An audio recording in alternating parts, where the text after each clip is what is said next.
It's just one bad luck after another. This government walked in and said it was doing a banking sector cleanup, affected a lot of people. In fact, there were investments that government didn't even care about. The investment companies that went under, who took people's money, who government does not care about. Didn't care about who was there, what monies they had lost. They were not even talked about. They were ignored. So people lost money there, and I moved to government bond to same issue. Well, let's talk a bit of law this morning, and we've been joined by lawyer Beatrice Zanan. Good morning. Good morning, Sena, and good morning to our cherished listeners. I hope you're well. I am. I can't complain that I am. Well, I've heard about constantly, they said there's a contract. When you enter into a contract with somebody, or you cannot vary the terms of the contract without speaking to the person. The two parties must always agree and everything. Does the bondholders, the agreement they sign before they pick up the bond, does it amount to a contract? Certainly, Sena, it amounts to a contract. And as you have rightly stated, the government is saying that without recourse to you, it can change the terms of the new contract you'll be signing with government if you're a bondholder and you go and sign on to the new offer that the government is making. So it can change it. So assuming in the next 2 years, government defaults on your bond again, this time government does not have to come back to you to ask you for your opinion on whether to pay you interest or your principal. The government can unilaterally do anything it seeks to do and only notify you of its decision to change the terms. You're talking about the terms under the DDE. Under the DDE, under the new DDE that they are asking the bondholders to come and sign. So if they sign it, they will have signed away the right of having a say in whether or not the terms can be varied. Exactly. Government does not need to consult them if it decides to change the terms in the future, if they sign that agreement. If they sign that agreement. Because remember, in this agreement, the government argument will be that you came to make the offer to them. They didn't make that offer to you. And that is why they are asking you to take the document and they are making it as an offer from you to government and not from government to you.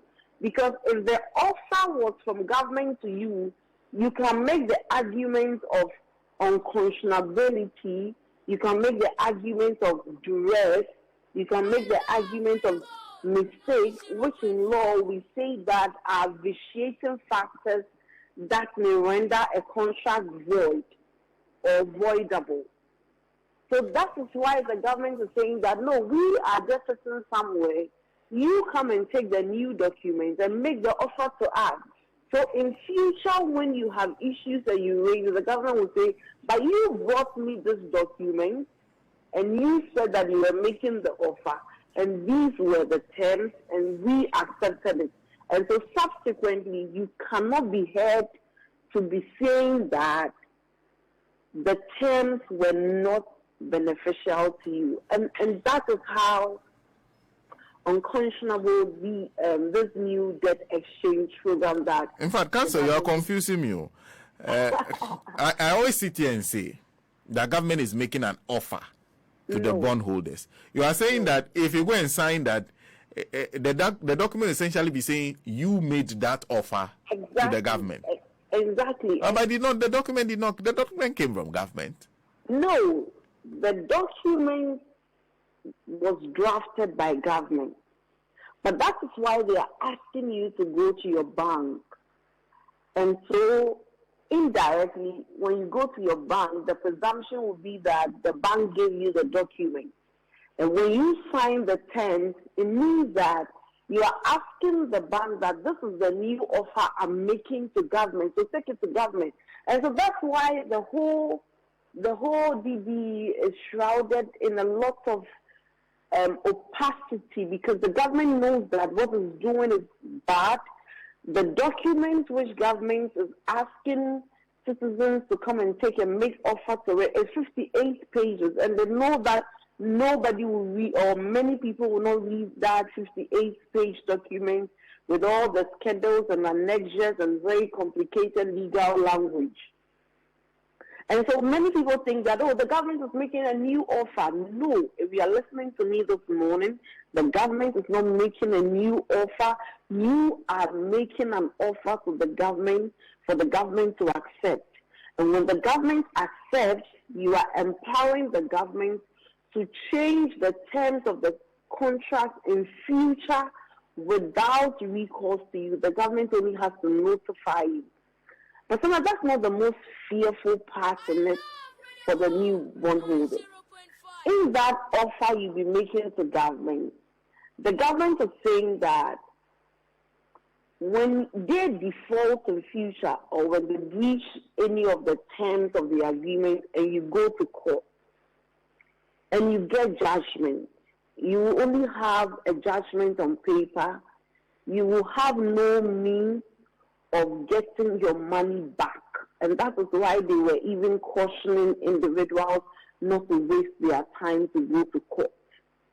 Because in that offer you'll be making to government, if you look at the first schedule, the indemnity you are providing to government is that in future when government defaults and you go to court and you obtain a valid judgment, you cannot enforce it by attaching any property of the government or assets of the government insofar as those assets or properties are for public use.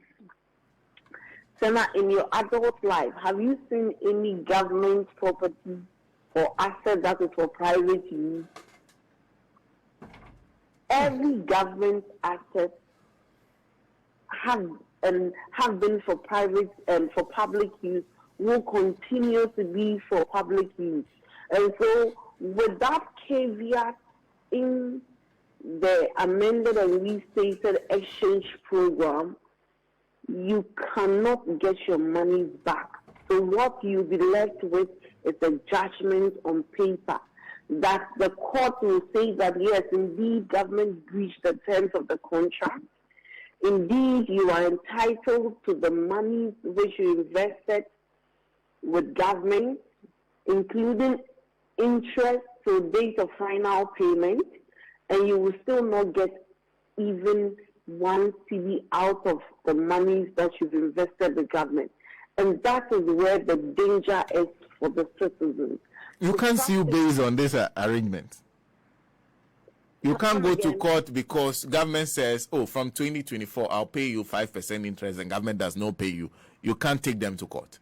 No, in fact, by the terms of the new agreement, the government can decide to even say that before the maturity of your coupon rate, we are changing the terms. They don't need to come back to you. They only have to notify you that, you know what, we told you in 2025, we will pay you 5%. And so now that payment will be made in 2025, not in 2024, because they want to push all the payments until after the election, the 2024 election. So it will start from 24th January 2025. That is when the 5% interest rate is 24th January 2025. Yes, so they won't pay anything. So the MPP government that created the mess, they are not paying you any of your principal. They are not paying any interest rate because they need what we call the fiscal space to be able to spend as much as they can spend. They need a lot of fiscal space to be able to spend in the election year so that whatever interest you be due, which is the 5% in 2025, will be paid by another government. In 2027, they'll be paying you 9%. That will also be paid by another government. So those are the nuances that I believe that you, the media, must help to educate the individual bondholders, because the misinformation out there is that government is making an offer, and the offer is just that we are going to pay you a new interest rate. No, they are very onerous legal obligations imposed on the individual bondholders. And when government breaches the terms, their right to seeking any legal remedy or obtaining any fruit of their victory, if they should take an action in court, has been curtailed. And this morning, I was just speaking to a convener of the bondholders forum, the individual bondholders forum, and he was telling me when the finance minister, because the finance minister has been saying constantly that, and help me understand that, because he says this is voluntary. And the man asked the question, okay, so what if I decide not to sign? What are the implications? That is that's the question they want the finance minister to answer. What are the implications? How does it sound to you when you hear the finance minister say, this is voluntary? Right? All the drama is unnecessary. If you like, take it. If you don't like, then leave it. So the action of the finance minister can be akin to you standing by the riverside and being exposed to danger. Your only remedy is to jump into the river, even though you don't know how to swim. But when you jump into the river and you drown, you're being told that, oh, but you have the option of allowing yourself to be devoured by the bear or jumping into the river. So you voluntarily jumped into the river. That's exactly what the finance minister is saying. Because if you look at the frequently asked questions that they released from the Ministry of Finance, if you look at the question 9, they ask, what becomes of the current bonds that you hold with government? If you refuse to make this new offer to government, and in their own answer, they are telling you that bond becomes worthless. So if it becomes worthless, it means that you can't trade with it, you can't sell your bond, even at a discounted rate, and take your money back. And so you're practically left with a paper in hand without your physical cash. And yet we are being told that although you will be left with only a paper in hand without money, if you don't sign on to the new arrangements in the system, well, it's still voluntary. You can decide not to sign on or sign on. So what the finance minister is telling you is that you either sign on to this new program where you, sign on to give away all your rights at law and under the laws of contract, or you lose your money anyway. So whichever way, you are not better off. That's what the finance minister is saying. Whether you sign on, you don't sign on, you are not better off. And it's a sad situation. And I believe that because many people have not appreciated the nuances of the debt exchange program, they seem to be believing the narrative of government. They seem to be believing how the government is doing a lot of propaganda by saying something else and putting something else on paper, because the presumption is that many people will not read what is on paper. And there is something in law we call the parole rule. When you sign onto a document, you are bound by the terms of the document, and you cannot be heard to be saying that I understood the finance minister to be saying A, or I understood government to be saying B. When there is a need to enforce the agreement, we will only resort to that which is in the written document. And that is where they are dating the citizens. So it's not voluntary at all. The citizens are left with no option than to sign on. And that is why, for me as a lawyer, I want to urge the individual bondholders not to sign on to the amended and restated exchange program, because When you sign onto it, you'll be signing and empowering government to mess up your investments in ways that they wish to, especially when the government has not shown that they are committed to being prudent, they are committed to stop borrowing, they are committed to reducing the size of government and their expenditure on consumption. And so if you look at the pattern of government, the government in effect is saying that we are taking away your money, we are funding a luxurious lifestyle, and when you decide to go to court, you are sorry, you have no remedies at law. So it's a bad contract that none of them should sign. It's a terrible contract. It's even against what we call the principle of conscionability and even trading at arm's length, because the citizens are not as powerful as government. And so when you present contracts of this nature to them, you are not contracting at arm's length, and it's a very bad thing. And I will urge civil society organizations, individuals, the younger persons, and everybody in this country to help in resisting this attempt, because you see, there's a pattern of this government where they push to see what happens. If nothing happens, they go a step further. You realize that in 2018, when they started the so-called banking sector cleanup, many people lost their savings, many people lost their businesses, many organizations collapsed. They realized that, well, if they communicate their way well, if they can do a lot of propaganda and misinform, the citizens will vote for them. So because they got a second mandate, today they are here taking your physical cash by way of the debt exchange program. And if we allow it, we cannot tell the next time they will say that you should not own more than one property. Perhaps they are coming after the property, and it's not a good thing.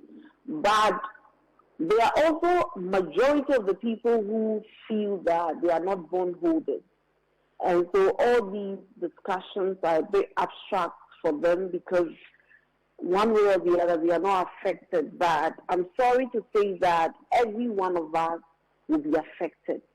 We'll be affected because when we deposit our money at the bank, the banks trade with their money, and 70% of the bank's revenue comes from the fact that they have bought securities with government.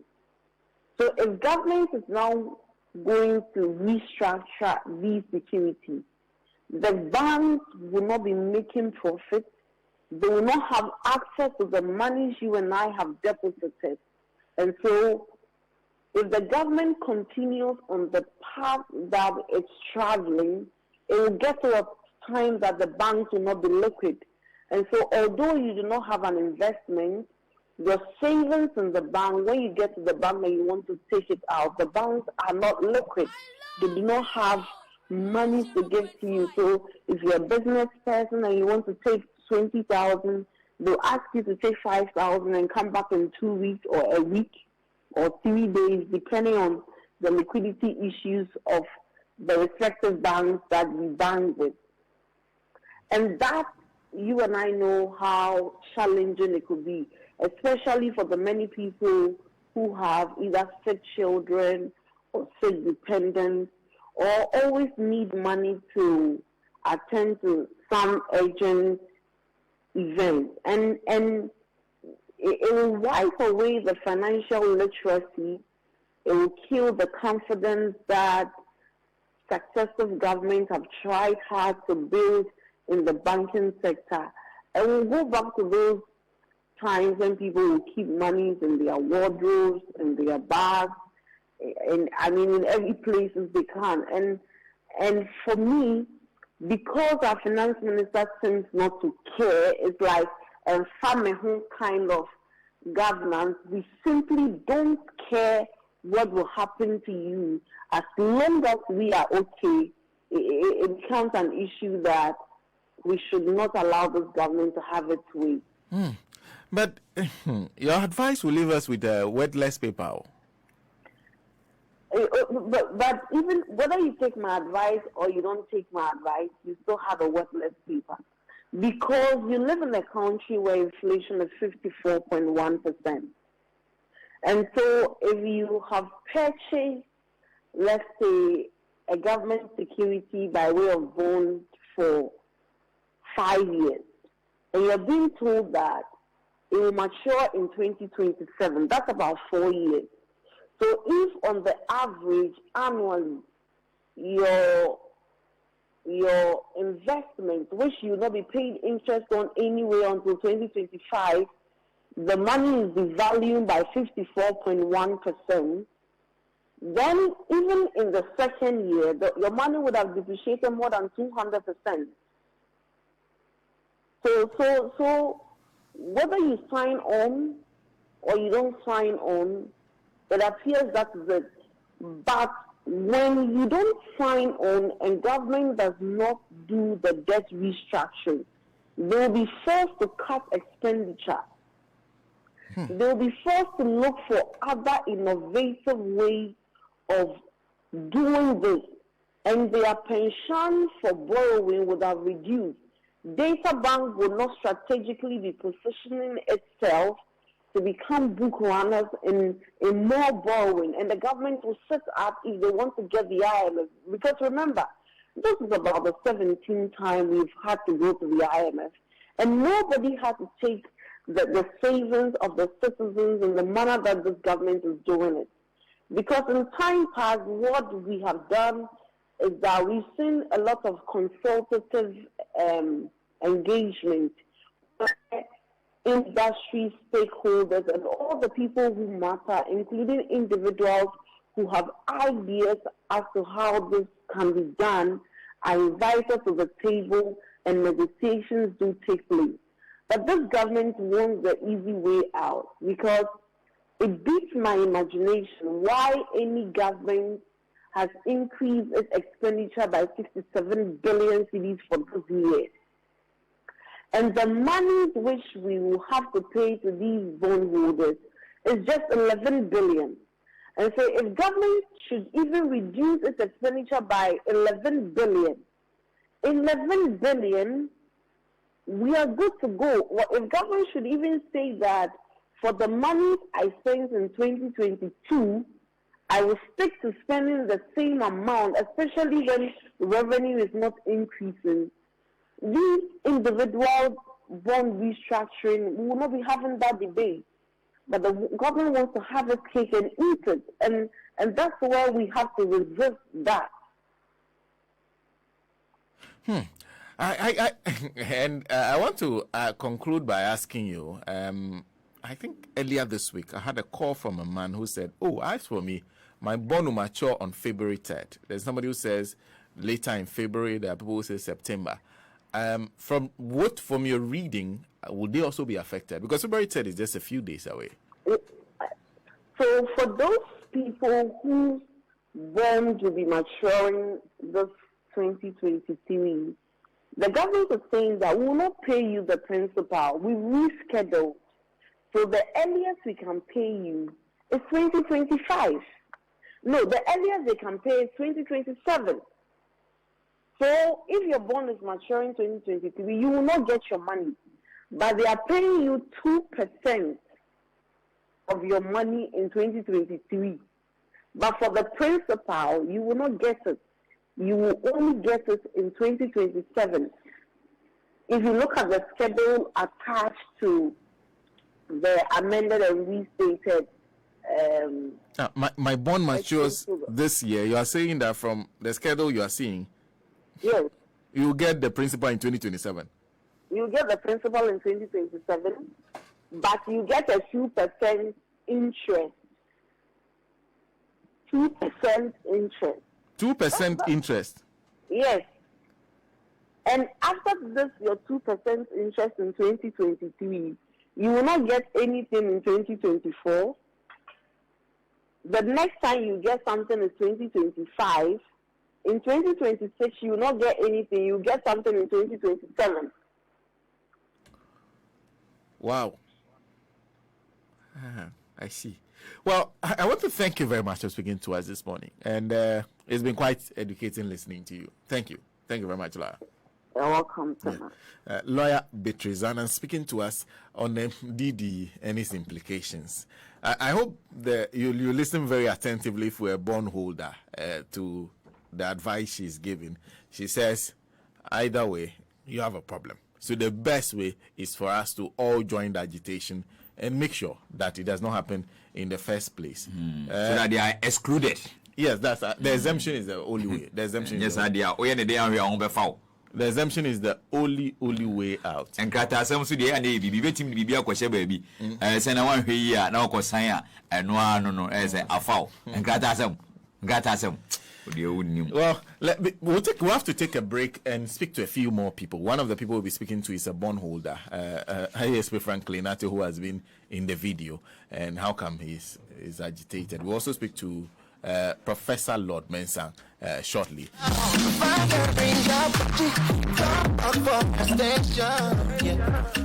But before we go to the break, if you're looking for a trusted real estate company to buy your lands from, look no further. Adolescent Real Estate presents you litigation-free lands with flexible payment plans. With them, you can get a plot of land for as low as 13,000 Ghana cedis, 15,000 Ghana cedis, and 20,000 Ghana cedis, depending on the location. Start with a deposit of 4,000 Ghana cedis or 5,000 Ghana cedis and spread the balance within 6 months. The good news does not end there. You can start your project after paying half of the price. They allow you to build while you continue with your installment plans. Their lands are located at Chopoli, Shai Hills, Ningo Pram Pram, Asabi, among other areas. Limited plots are available. Don't be left out. Join them for an exciting side viewing experience on Fridays and Saturdays every week at 7 a.m. So the side viewing is today and tomorrow. Free transport when they are taking you to the land themselves. They also offer other services such as building and construction, roofing, borehole, architecture drawings, and they can install a biodigester for you. With that builder's estate, any amount you have can smoothly start your building a roofing project. Go to Ad Builders Estates and we'll tell you how. You can find them opposite Mandela Park, Ashaiman. For more information, call 059 324 4322 or 055 53 14806. Ad Builders Real Estate. They are the future planners. Something coming from Nilante.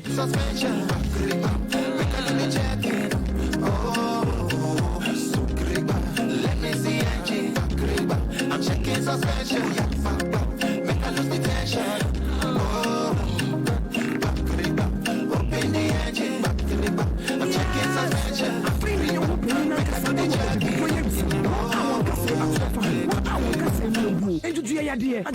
Hepatitis B, Woko, Sisi Yadia, any Yadian Kaibi A, it's a Sanino. Udu Ba Herbal Center, Suya, a Yadikitwe be at the Mano, or infidel Abrane, what the Chile baby from Sono. Now, what the Ahabai a sound Conyano, Nedi and Nigenia Sumjabefi. Now, Madame, if your man young Quinciano, and one Yadeno Koye, none in Casemo Ebu say pain, na Okoyano, Yanchi, and a Yanchi, what the Ahabaina at Soso, Ba Herbal Center, Ewo, and crying, Oko Community 16, Powers Club, First Junction on your left. Selfie Spink Texas so Eba, Community 18, Powers Club, First Junction on your left, Kuma Senso, Atonso Agugu, Abai Hospital Nechipe. Fre Accra branch, Ewo 0244 988 004. Seko for the other important so they are Fre 0200 226999. Herbal Center, and you're winning a big Johnny.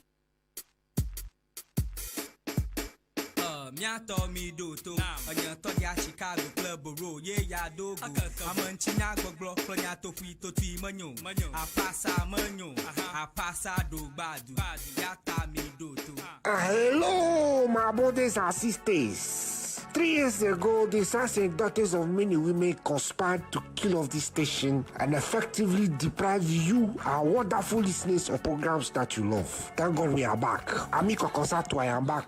So tune into your power station, Radio Gold 90.5 FM at 5:30 on Mondays, Tuesdays, Thursdays, and Fridays to listen to the effusions of a complete villager. I promise to open my mouth wide without fear or favor. I say it as it is, no matter who is involved, though. And if I were you, I'll bring my advertisements and place them right here for the best results. So, by the way, my name is Afo Dawubida Kosivi Kosiko Kosa Achka. Don't miss it. Catch you.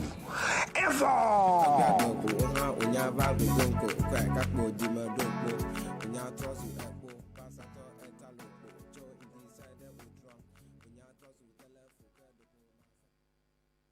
This Saturday morning between 6 a.m. and 9 a.m. exclusively on Radio Gold 90.5 FM, your power station. Yes, it's me, Honorable Mickey Oseibe, the Minister for Fun and Entertainment. Yes, 3 great hours of me on your power stage. Saturday morning.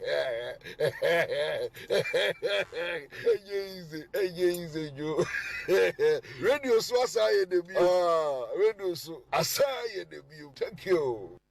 Aji, mafuya meya. You say hepatitis. Me to ase, me sirimu. Asa why bi na ekiki me. Emuya meya.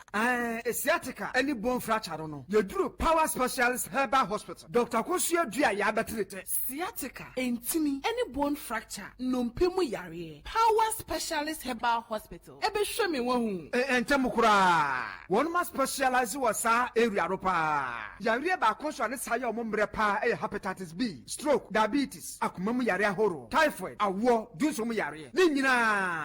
Power Specialist Herbal Hospital. Koko, what the abbe from fidie be show mu yie. Ansa na wo mu nduro na nanam no akam. Accra or Kwabenya ACP Road. Was see power bus stop wo hwa. Kumase or for yase. Wani just bro. Filling station de hwenu mu. And atakra de so Anaji Estates. Customs Road. Ghana have bi obi a wo bia mfre 0244 54 44 22 and 0200 38 38 31. Power Specialist Herbal Hospital. Hepatitis B, ayaresa fi ankasa. Radio Gold 90.5 FM live on the live. Do it, star.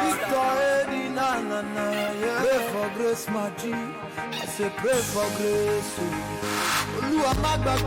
I want all this money. Don't want to take the same step where I take last year when I work for me. Lord, as I cry, now the hustle bless me with this money. But on your hand that day, I say make you run out for me. If we don't make money.